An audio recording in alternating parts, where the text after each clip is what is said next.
Welcome back, friends.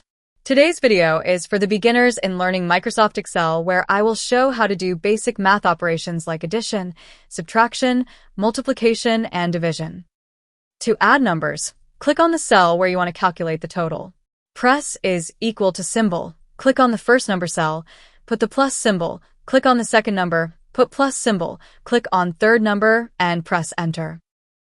To subtract the number, press equals, click on first number, put the minus symbol, click on second number, then press enter. To multiply numbers, press equals, click on first number, put the asterisk symbol, click on second number, then press enter. To divide number, press equals, click on first number, put the / symbol, click on second number, then press enter. In case of addition and multiplication, if you have many numbers to add or multiply, use the sum function for addition and product function for multiplication. If you want to learn more on Microsoft Excel, Google Sheets, or other spreadsheet apps, visit channel video page. Thank you so much for watching this video.